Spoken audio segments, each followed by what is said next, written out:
kelompok 5 dari kelas A Prodi PAI Fakultas Tarbiyah akan melaksanakan tugas akhir dari mata kuliah secara peradaban Islam, yaitu membedah buku karya dosen pengaku yang berjudul Stoikisme dalam Dinamika Global. Semoga ini dapat bermanfaat bagi kita semua. Kami dari kelompok pemuda, saya Siti Nurmalifah, siap 2420 Saya Setia Sudiana, NIM 2420 Saya Askar Angela, NIM 2420 Dan kami dari kelompok pembahas, saya Faizal Zahra, NIM 2420 dan saya Fitriani, NIM 2420 Saya Desa Muzaka, NIM 2420 Kami dari kelompok pemuda akan mempresentasikan hasil diskusi dari kelompok kami. Tampilan dari buku ini menarik walaupun terkesan polos. Sayangnya bapak buku belum mampu menjelaskan bagaimana maksud dan makna dari buku ini. Tidak adanya ilustrasi pada cover membuat pembaca harus memperhatikan dengan sama judul agar memahami maksud dari cover buku tersebut. Dari segi bahasa sudah memenuhi kaidah bahasa Indonesia yang baik dan benar.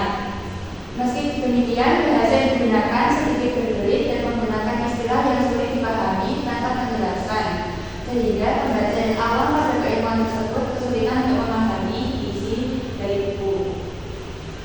Isi buku secara keseluruhan menarik dan memiliki sudut pandang yang menarik pula, memberikan gambaran penjelasan yang terperinci dan memberikan perumpamaan pada fenomena sekitar terkait pengantar studi Islam dan hal-hal yang terkait. Oleh sebab itu, buku ini sangat cocok dan juga sangat dibutuhkan banyak orang, terutama yang mempelajari kajian mengenai studi Islam. Berikut pembahasan tersumbat dan juga kritik atau saran perbaikan. Dalam diskusi buku kali ini, kelompok kami mengambil bab 1 yang bertema pengantar studi Islam.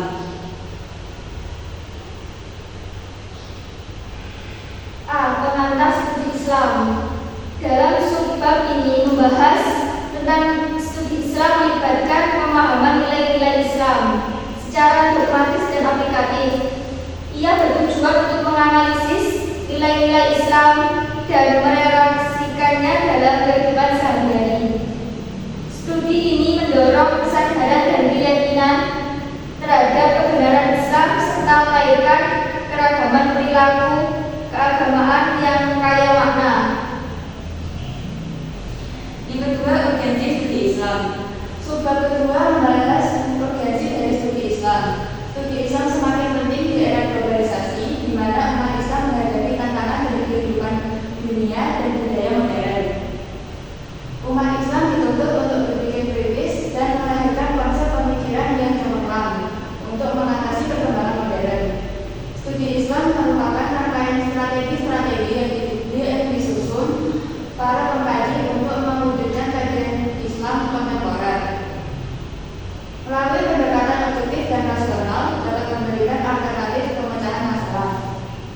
Urgensi studi Islam dapat diuraikan sebagai berikut.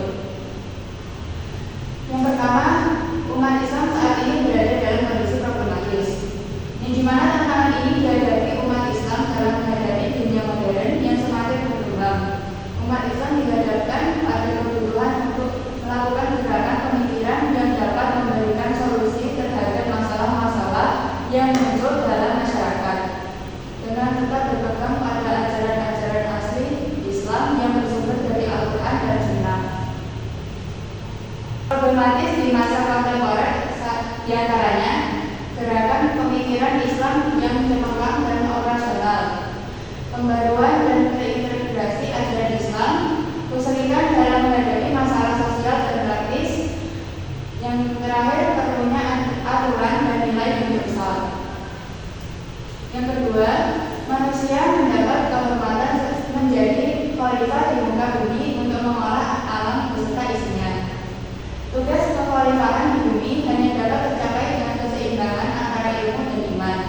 Iman tanpa ilmu bisa menyebabkan kebingungan dan penyalahgunaan, sementara ilmu tanpa iman bisa membawa pada kerusakan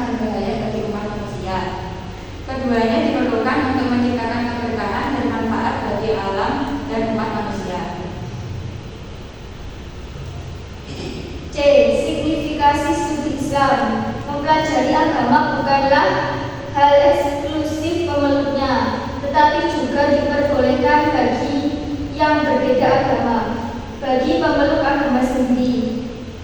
Tujuannya adalah memperdalam pengetahuannya dan meningkatkan kepercayaan terhadap agamanya.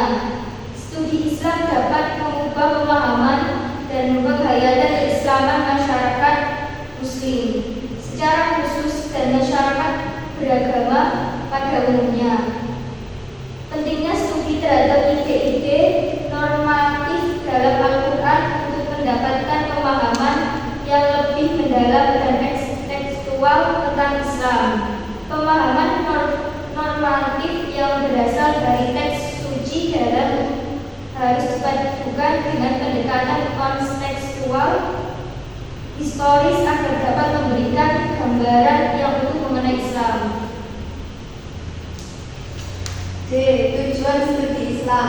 Studi Islam bertujuan untuk mempelajari Islam secara mendalam dan segala bentuk-bentuk yang berhubungan dengan agama Islam. Tujuannya meliputi memahami hakikat Islam, mempelajari sumber dasar ajaran Islam, memahami prinsip-prinsip dan nilai-nilai dasar ajaran Islam, dan bagaimana realisasinya dalam membimbing dan mengarahkan serta mengontrol perkembangan budaya dan peradaban manusia pada zaman modern ini. Kesimpulan, studi Islam memiliki peran penting dalam memahami dan mengamalkan ajaran Islam serta memberikan alternatif pemecahan masalah yang dihadapi umat Islam. Dengan pemahaman yang mendalam dan pendekatan yang komprehensif, studi Islam dapat menjadi alat untuk mempromosikan toleransi, universalisme, dan nilai-nilai kemanusiaan dalam masyarakat. Sekian materi dari kelompok pemuda. Kami dari kelompok pemuda akan mengkaji ulang materi bidang buku yang telah disampaikan oleh kelompok pemuda buku. Oke, yang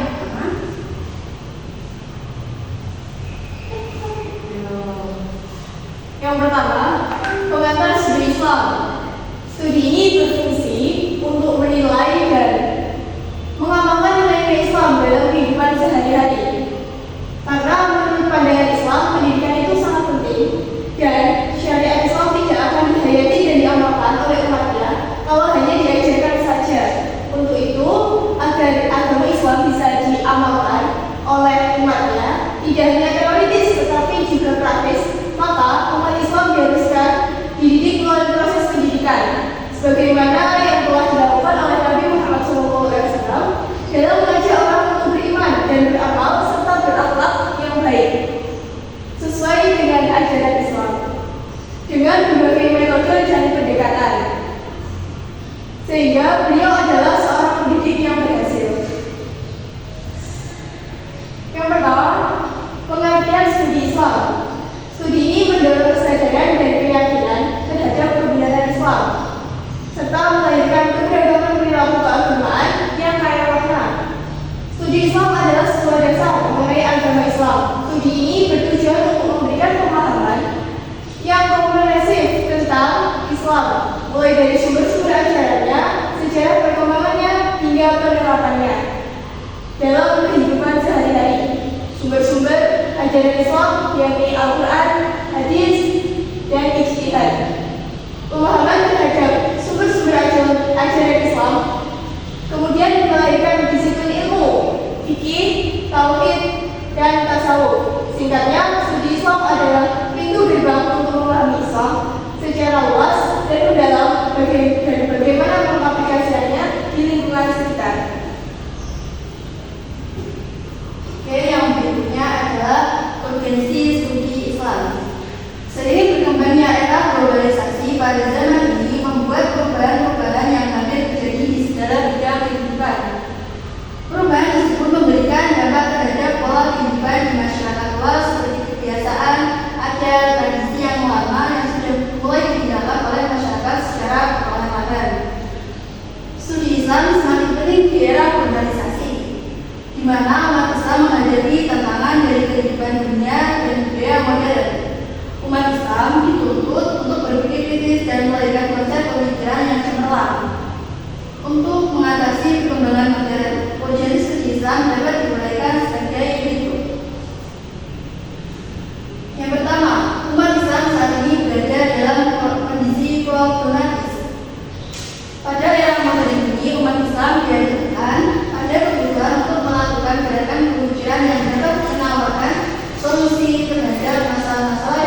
manusia itu sendiri.